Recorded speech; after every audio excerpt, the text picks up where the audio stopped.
Hello everyone, I'm Todd C. Slater, the Simple Investor. Today I want to ask you a question, and this one is very, very important. How much money do you need for retirement? Now, I know there's quite a few people out there that have pension plans in place, and one concern and one thing that the pandemic has taught us is that there's a lot of volatility in the markets. So will your pension plan that you're hoping will be in place for you for the rest of your life actually be there when you need it? So this is one of the things that I'm a little concerned about and why we talk about investment real estate and why it's so important to everybody. So let's start off by asking the most important question. How much money do you need to either save or have in investments so that you can retire comfortably? Now, I guess one of the things that we break down in our seminars that we have, and we've had thousands of people attend over the years, and one of the biggest questions that we have to ask is, what do you want your lifestyle to be? And when we take a look at lifestyle, we have to realize what things cost. So when we talk about North America and we talk about things such as government pensions, and I don't mean the people that are working for the government, I mean the ones that, the pension plans that are set out to help people in their older years. So a lot of times those pensions barely let people have any form of standard of living. In fact, it's basically poverty stricken. And that number is not substantial by any stretch. And so ultimately in the end, your lifestyle is going to be very meek if we take a look at what the government can do for you. So that means we've got to prepare for ourselves. And so if we take a look at the basic government income, you know what? You're going to be taking a bus. You're not going to have vacations. There's going to be a lot of extras that you're going to be without. So is that okay? Is that something that you're willing to accept? Or do you want to take it to the next level? Do you want to have a little better lifestyle?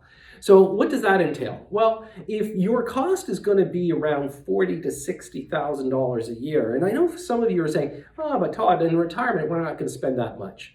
Well, quite frankly, the chances are you will, and I'll get to that in a minute. But if you're looking to have $40,000 to $60,000 a year for the next 25, 30 years during retirement, and again, a lot of you aren't there yet, but let's just kind of fast forward to the fact that when people retire, what do they need? So if we take a look at that number and say, okay, what does $40,000 to $60,000 a year cost you? You're going to have a minimum of $250,000 to $750,000 in savings or in assets. So that's one way of looking at it, okay? Add a little bit of the government funding that you'll be able to achieve because you've been working and paying into the government for years. So this is going to give you that modest lifestyle. What does that include? Well, you know what? You get the odd vacation. Yes, you can have a car. And ultimately, in the end, you're going to have, I'm not going to call it comfortable, but a modest lifestyle. So is that what you want? Is that the benchmark that you're setting? Because this is what you have to decide. And deciding early is going to set you up for the future. Now, what about a better lifestyle? Now, I, for one, am going to sit there and say that, you know what, I want a decent lifestyle when I retire. By the way, I'm never going to retire. But if I had to retire, I want to make sure I have a good lifestyle. So where is that going to come from? Well, let's say a decent lifestyle for a couple that are retired is going to cost $100,000 a year. And I know some people are going, wow, Todd, that's a whole lot of money. You're going to find out that it's not as much in a second. But let me explain something.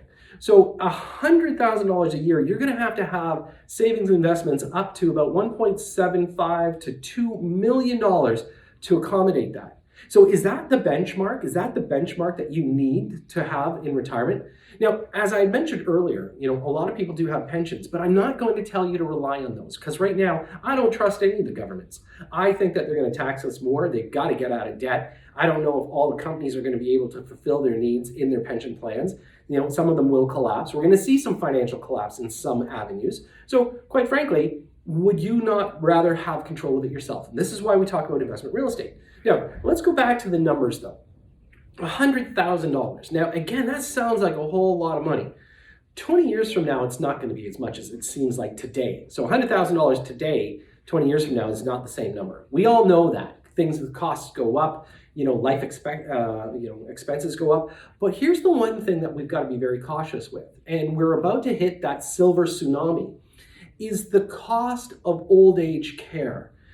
I don't know if any of you have people, family members, parents, grandparents in an aged facility. But right now, basically in North America, anywhere from $2,000 a month to $10,000 a month is pretty much a standard cost.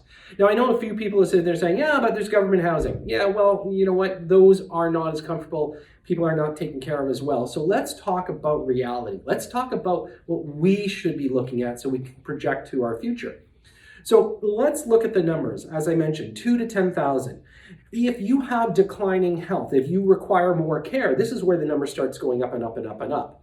What happens if the average cost for a couple, for one person being in a home, is $5,000 a month? So that's $60,000 a year. But what about the spouse that isn't in the home? What if they have to live on their own still? They need to eat, they need to be taken care of, perhaps they need to get around. And this is the thing that people have to plan for. So one of the reasons why we started the Simple Investor in the first place was exactly this reason, that we want to protect people's future. This is not us guessing, this is reality. And as much as everybody hopes that, what they do is they live a healthy lifestyle, not having these costs, and all of a sudden one day, poof, it's all over with and nobody had any expenses. I mean, that's the ideal scenario, but it's not realistic. So do we want to be a burden to our children? Do we want to have them take care of it, financially, if we haven't planned correctly for it? See, now is the time to make that plan. I know a lot of people are sitting there saying, hey, listen, Todd, I'm only 35, I'm only 40. You know what? That gives you lots of runway. This is perfect for you. Some people are saying, Todd, I'm already 50, I'm already 60. You can still do it.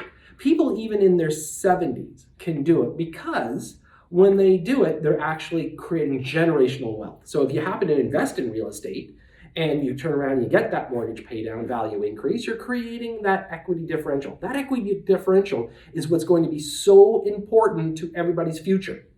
And this is the thing that you have to plan for. So the real question I ask you is this: how much money do you think you need to retire? And what kind of lifestyle are you looking for? I'd love to hear your comments because, again, with thousands of people attending my seminar, eventually the light bulb goes on and they say, you know what? I would rather protect my family's future than just sit there and say, I got this. This is why investment real estate is going to be so important to everybody's future, is the fact that you can create that generational wealth and protect the future for generations to come. Anyways, I just thought I'd ask the question, and please leave your comments because I am curious on what everybody plans. And I know there's going to be a bunch of people that are going to sit there and say, hey, Todd, I've got a pension. I'm with, this union. I know it's going to be there. You're right. Chances are it will be. But what if it's not? And that's the one thing I always want everybody to think about. What if it's not? Do you have a backup plan? I know mine's going to be real estate. I hope that you think about what you need as your backup plan. Anyways, I'll keep you up to date on what's going on in the market. I'm Todd C. Slater, the Simple Investor. Thanks for watching.